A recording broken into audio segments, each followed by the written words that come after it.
and advance payment may be. Shrimati Lovely आनंद।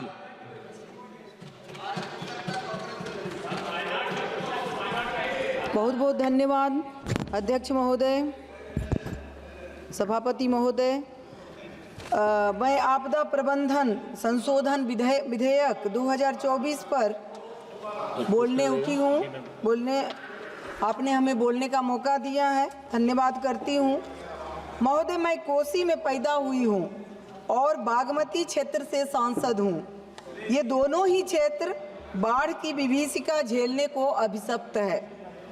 विगत सितंबर माह के अंत में मेरे संसदीय क्षेत्र के शिवहर जिले में तरियानी, छपरा, सीतामढ़ी जिले के बेलसन प्रखंड के मधुकौल एवं सौली सिरसिया में बागमती नदी पर बांध टूटने से लाखों लोगों को भीषण त्रासदी का सामना करना पड़ा।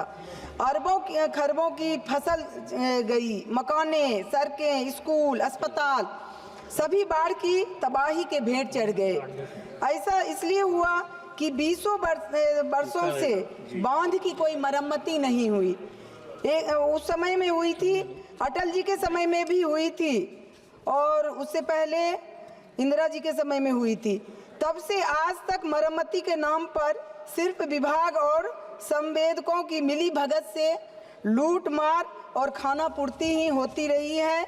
महोदय, उसमें बहुत ज़्यादा क्षति हुआ। हमने देखा कि वहाँ महिलाएं बच्चे को लेके भूख से तड़पते बच्चे को लेकर के बाहर में एकदम घर में एकदम पानी भर गया, गिर गया घर, और वो भूखे बच्चे माँ के उसमें चिपके हुए हैं छाती से। हमारी सरकार के द्वारा काफ़ी कुछ किया गया, लेकिन जितना तबाही हुआ, जितना कुछ क्षति हुआ, उसके सामने ये बिल्कुल नगण्य है, क्योंकि तबाही बहुत भयानक थी। हम लोग खुद अपने द्वारा भी कुछ किए, बहुत सारा कुछ। लेकिन अगर मरम्मत रहता, अगर बांध की ठोस मरम्मती रहती, पक्कीकरण रहता, तो इस तरह की बात नहीं होती। मैं आपके माध्यम से केंद्रीय जल संसाधन और आपदा मंत्री से निवेदन करती हूं कि यह वक्त का तकाजा है कि बागमती के दोनों तटबंधों की पूर्ण मरम्मती कर इसका पक्कीकरण की जाए, ताकि भविष्य में लोगों को इस भीषण त्रासदी का सामना नहीं करना पड़े।